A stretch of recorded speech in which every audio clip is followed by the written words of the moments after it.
If you talk to someone who's been a writer for any length of time, chances are they will tell you about the story. All authors have one.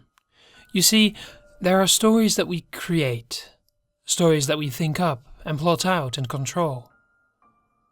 And then there are stories that fight with us for control, stories that have their own mind and their own goals that we must contend with.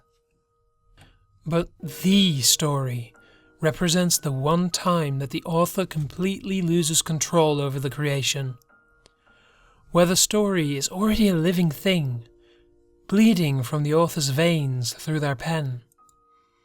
It cannot be changed, it cannot be reasoned with, it cannot be justified, it simply is, and the writer is helpless to stop it from coming into existence.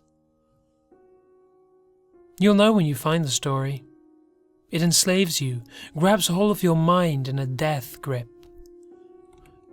You'll feel insane unless you write it out, so of course you do. But there is still a sense of unease, a sense of total helplessness towards what people believe to be your own creation. Oh, you'll be praised for it, most certainly. People will define it as your best work yet. But you'll know the truth. It isn't yours. It never has been. Every writer has their own version of the story. And this is Camila's. Although Camila and I lived in the same neighborhood, we actually met online. We are both horror writers and regularly contribute to the same websites. We met on a chat room dedicated to horror authors, and our friendship sprung from there. It only took us about a week of talking to realize that we lived so close, and we met up soon after that. Camila was exceptional in her own way. She was petite and had innocent doe eyes that took up half her head, but she still managed to exude a powerful energy as though it had pooled deep inside her somewhere in an endless store. She had short, spiked brown hair, and her skin was so pale it was almost vampiric. She used to joke with me about that, saying that it was only fit that a horror writer looked like a corpse. Although we were friends, our writing styles and story topics were vastly different. I like writing gore, torture, and tragedy. My stories are never short victims, and I don't find myself pulling back punches. Camila, on the other hand, focused on psychological horror. She tended towards bittersweet or even happy endings when she could manage them, but she liked to twist her characters' minds, warp them until they were unrecognizable before putting them out of their misery. Unlike me, she was always worried that she would write something too offensive, too extreme. It's a common problem for young horror writers. Someone who has been writing as long as I have knows that there is nothing offensive enough that someone out there won't enjoy it. For how different we were, Camila and I definitely worked well together. Oh, we never collaborated on a story or anything, no. We would meet up, usually at a cafe or something, and just write in each other's company. We would bounce ideas off of each other, keep each other on track, and occasionally proofread to make sure our stories were ready for posting. For the few months we spent together, we got closer and closer. Soon, we were writing together every day, and even hanging out at each other's apartment. That's why I wasn't surprised when I was the first person she told about the story. I knew something was bothering her, and when she came up to me to talk about it, her eyes were clouded over with worry, and there was a little tiny furrow between her brows, which told me she wasn't sure if she should be worried. But she was anyway. When I asked her what was wrong, she asked me her own question in turn. Sean, do you ever get the feeling that you're not in control of the story? Like the story you're writing isn't yours. I knew right away that she had found it. Her own personal version of the story. She was unprepared and a little bit confused by it, but I told her everything that I've just told you. That it's normal. That every author has at least one. That she should get it over with and write it out, because she has to. She seemed a little troubled by this, but didn't argue with me. Whatever I said struck a chord with her, because she took my words as truth and set about writing the story. That's when things started to change. When we were still writing together, I could tell that she was struggling with the story. To be more specific, she was fighting it. It's not really that uncommon for an author to seek control over what they perceive to be their own story. I guess that was her problem. She still thought of it as hers. But it wasn't, and deep down she knew that, just as I knew it. It came from somewhere else, as they all do. And whether she liked it or not wasn't really relevant. As the weeks went on, she continued to write. I have to admit, I was surprised. She usually pounded out stories fairly quickly, opting to write shorter, creepypasta-esque stories, rather than novels. But this wasn't just any story, it was the story, and she couldn't rush it along, even if she had wanted to.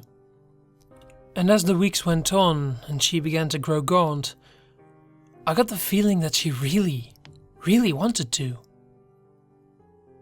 Soon after I'd noticed the change in her person, she stopped seeing me entirely. I still wasn't very concerned. The story is always a draining experience, one that forces the writer into themselves, controlled by that which they seek to create. When I first found mine, I shut myself in my room for 2 weeks, my mind a chaotic swirl that I couldn't seem to break away from. After a month, I started to worry, but still I didn't intervene. One night, about a month and a half later after I'd last seen her, something changed. I didn't know what precisely, only that I could feel it somewhere in my mind, somewhere associated with her. And I found myself rushing out the door, grabbing the keys to my car and visualizing the route to her apartment.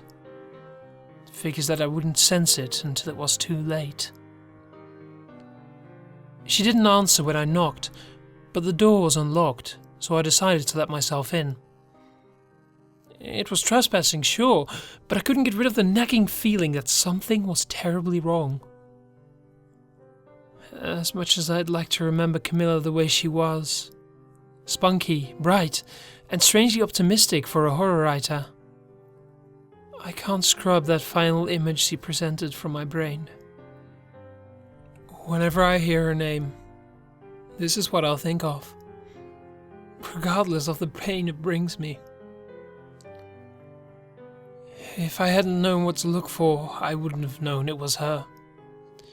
Her spiky brown hair was longer now, and ragged. It looked like it hadn't been washed in weeks, although now I think that was probably because of the blood. She was frail, tiny even, the knobs of her bones clearly visible through her skin. Her eyes were sunk deep in her face, ringed with black, and I almost couldn't see their previously vibrant blue, now dulled and rimmed with bloodshot veins. She sat at the other end of the room, her knees drawn up to her chest, her arms hugged tight around them. Her breathing was rough and she was shaking hard. Immediately, I knew she needed a hospital. She was so far gone that I considered walking over and just carrying her down to my car. I would have too, if the light from the hallway hadn't struck something in her hand just then, glinting fiercely as if mocking me. She was holding a knife. I hadn't realized that she'd noticed my presence until just then. Her voice lilted towards me, strangely quiet, strangely monotone. "Do you want to hear something funny, Sean?" she asked. "Camila, what happened? Put down the knife. I'm taking you to the hospital." She continued as though she hadn't heard me. I'm a horror writer. I write death and destruction and terror for fun. Not even for money. Just because I enjoy it. And you know something? I hate blood. It terrifies me, actually. It makes me sick to my stomach. It makes me feel faint. Have you ever heard something so ridiculous in your whole life? She laughed then. It was a high, keening, frantic sound, and it bounced around in my head like a ricocheted bullet. Yes, I hate blood, she said. But I love pain. I think for me it's about control. After all, isn't causing pain the ultimate form of control? Even if that pain is to your own person. Her arms unsnaked from her legs as they lowered to the ground, stretching out so that she was sitting like a rag doll. I could see now how her dirty clothes hung from her frame, as though they were 2 sizes too big. I suppose that, after all these weeks, they were. She turned her left arm over, its pale underside a shocking contrast to the darkness of the room. The knife in her right hand began to trail patterns on her left arm, and she watched it curiously, as though it was not of her command. Camila, seriously, put the knife down. Whatever's wrong, I can help, okay? Just let me talk to you. My plea went unheeded. As soon as I finished talking, she plunged the knife into her arm, the blade digging so deep into her skin that I swear it tasted bone. I heard a sharp intake of breath, but otherwise there was no sign that she'd felt pain. Her eyes remained dull and expressionless. A mockery of a smile twisted its way onto her lips. Yes, this is the only thing I'm sure exists. I was rooted to the spot, watching as she carved her arms, trying to inscribe her pain onto her soft flesh. I wanted to run forward, to scream at her to stop, to wrench the knife from her hands. Even in her current state, I didn't think she'd hurt me. But I had no qualms about subduing her if she tried. But my body simply wouldn't move. Finally, she raised her eyes to look at me. There was still something of her inside them. Something that was dying out. She tried to give me a real smile then. I know she did, but it was like she had forgotten how. She brought the knife up to dance along her neck as her quiet voice sliced through the room. Sean, do me a favor. And please, please don't read it. And before I could scream to stop her, she plunged the knife straight through her throat in an attempt to sever her spinal cord. I've seen a lot of things in my life. I've seen exorcisms, and I've seen people beaten half to death. I have seen all manner of wounds, from gunshot wounds to knife wounds. Never in my life have I seen so much blood. I called an ambulance and I tried to staunch the bleeding. I didn't take out the knife for fear of making it worse. I tried my damnedest to keep her awake. The EMTs were unsurprised that I failed on all accounts. By the looks of it, she was pretty damn sick by the time that you got to her, man, said one as they loaded her body into the back of an ambulance. You did everything you could, but it wasn't meant to be. Easy for him to say. He didn't have to watch his friend's bloodless corpse being rolled onto a stretcher, bound for the city morgue. Nothing happened for about a month after that. I went to her funeral, of course. I met her family and some of her other friends. I thought about her fairly constantly. I wondered if there was something I could have done, but I squashed those thoughts as soon as they arose. there was only madness down that road. A deeper madness than what I was already accustomed to. I'd leave it alone. My life had just begun to return to normal when I received a letter. Well, I thought it was a letter. It came in a white envelope and had my name on it. No address, no sender, no stamp. It must have been hand-delivered, but to what purpose? Curious, I took it into my home office and tore it open, wondering what mysteries awaited. It was a USB. Now I was definitely intrigued. I plugged the drive into my computer and waited for it to register, deciding that my writing could wait until later. There was only one document on the drive, and it was unnamed. I clicked it open, and my breath caught in my throat. The first page read, Ayme by Camila Palya. So this was it. The story that had trapped Camila, that drove her insane. Or had it? Maybe she had always been a little unstable and this was just the final push over the edge. But something told me that wasn't quite true. No, there was something about this story that was special. And I wanted to know what it was. Of course, my mind went back to that awful night when she committed suicide. Her last request to me, please don't read it. Could I really deny her the only thing she asked of me? It seemed unlikely. I almost closed out of the document and tossed the USB in the trash when I scrolled down just a little and saw something interesting on the next page. For Sean Colette. Well, now I had to read it. The temptation was too great to resist. Not only was it a cursed piece written by a dead girl, but it was dedicated to me. It seems that the fates had aligned to bring this to me. So I shrugged my shoulders and I settled in for a long reading session, wondering what the story would reveal to me. I was so painfully naive. 2 days after finishing the story, I still felt sick to my stomach.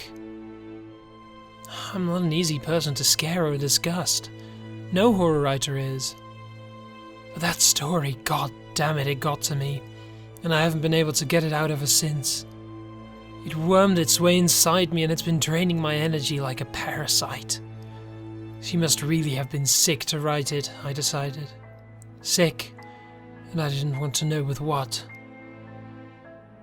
But things have changed since I read that story. There's been something gnawing at me. Something that won't go away. I can't sleep, and every time I try to eat, it only makes me sick. When I close my eyes, I see flashes of something staring at me. Something waiting. Always in the back of my mind, I hear that name. Ayme. Ayme, you know, I was surprised by her story. She grew up Catholic, so demon stories are usually something she refused to touch. They disturbed her too much, she'd say. Reminded her of things she'd rather forget.